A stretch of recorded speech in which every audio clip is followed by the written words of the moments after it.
All right, the fourth shift is related to the third, but is manifested in the area of freedom, moving from a classical model to a contemporary version. Classically, freedom meant the power to do what one ought to do. There's our ought again. So again, our ears should perk up at the word when we read a philosophy book. Classic freedom is liberating, but a necessary condition of such freedom is the availability of the relevant sort of knowledge. And again, I always think in the term picture of the train riding on the rail.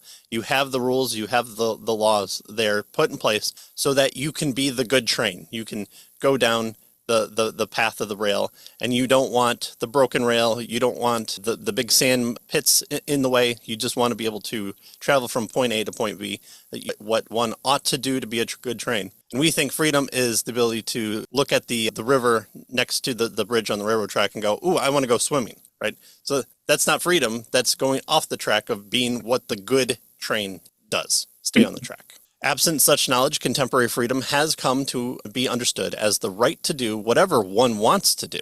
But funding the shift from classical to contemporary freedom, scientism inevitably leads to moral bankruptcy. Why? Because it has nothing to say about morality. And so you just then get personal desires, personal feelings. Great big brain science man tells you that he knows all the secrets of the universe. And then you say, okay, well, what should I do when it comes to treating others? And then all you get is his personal opinion because he's big brain smart man. So it's again kind of providing the shade or the cover to a different mountain to look somebody up on. A big brain science person earned it, has all the accolades, has all the letters after his name. You have to call him doctor before, during, and end of the conversation, and he's capitalizing on the capital of being on that type of mountain. But when you ask then a question that doesn't relate to their field, well, and especially in these days when everything is very micro-focused on what their knowledge base is, they're treading on that type of be able to tell you how they want you to live. But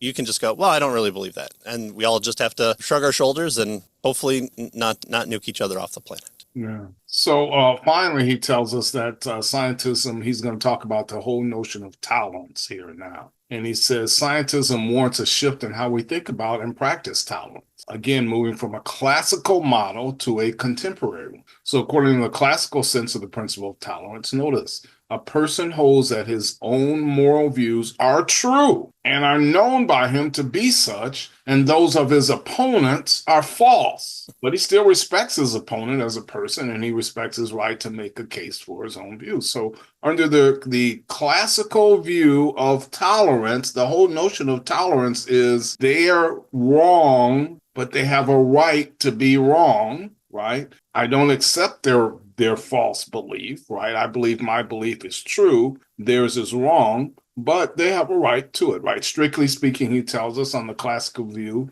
one really is tolerating persons and not their ideas, right? They're wrong about their ideas. Their ideas are wrong, and so they're wrong, but I tolerate them.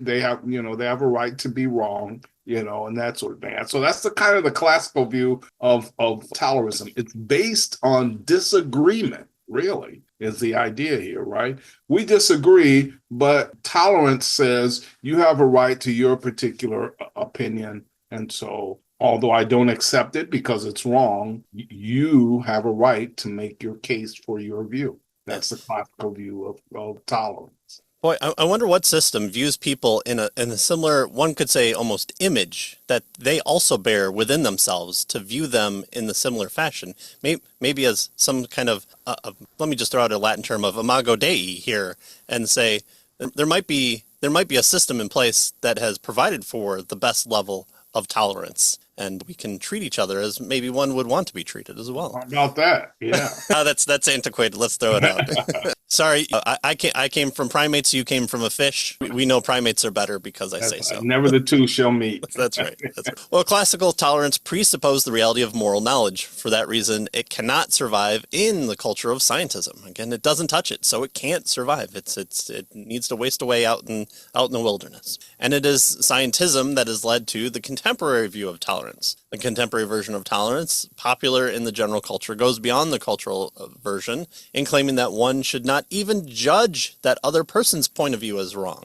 Thus, the very act of disagreeing morally with someone is intolerant. Again, you can be tolerant in all things except for one's intolerance. And if you're intolerant of other people's intolerance, that's true tolerance. Right. Yeah. So we have this distinction then between the contemporary version and what he calls the classical version. Classical version is based on the idea that I believe my beliefs are true and yours are wrong, but I should tolerate, I should allow you have a right to hold to those beliefs. The contemporary version says, that we should not judge your viewpoint as wrong. We should tolerate your viewpoint, which is different than the classical view, right? So that's the idea.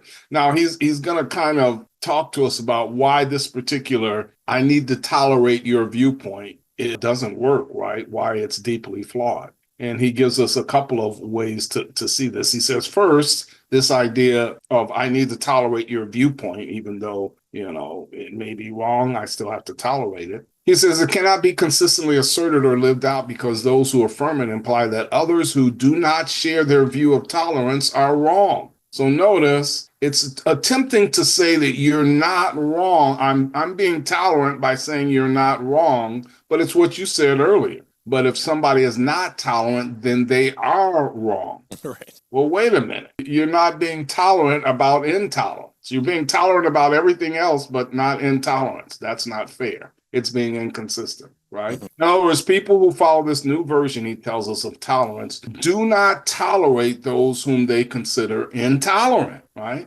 So again, it's kind of an inconsistent view. I'll tolerate everything but your intolerance. Yeah. Well, that's, why are you accepting, making an exception out of my intolerance? So that's the first problem he sees. It's not being consistent. Mm-hmm. Secondly, he says it silences the moral protest of evil, such as a child molestation or racism and so forth, right? In other words, moral protests of evil can't be accepted, or at least can't be claimed. You can't talk about them because now you're being intolerant if you do. Right? Before one can morally protest something, he tells us, he or she must judge it to be wrong and not worthy of being tolerated. But if the new tolerance says nothing is wrong and I have to accept it, well, now you can't protest moral evil, right? And so he says, such is the culture in which we live now. We have scientism largely to thank for it. Thank you very much, scientism. Right.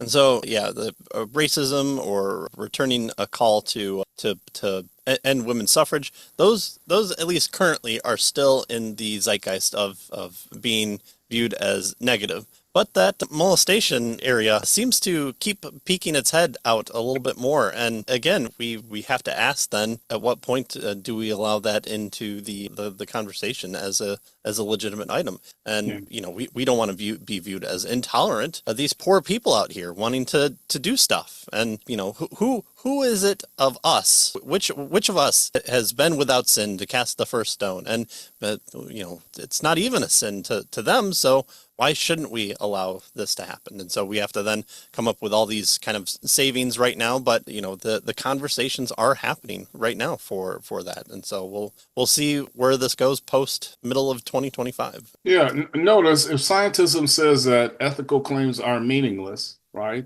Because they're not scientific claims. They're not part of the physical universe, so we can't examine them scientifically. So if ethical claims are meaningless, then who are you to say that this particular ethical behavior is wrong? Yeah, right. You can't say that. You have to accept it. You have to be tolerant of it, right? And that's the point he's trying to make here. Right.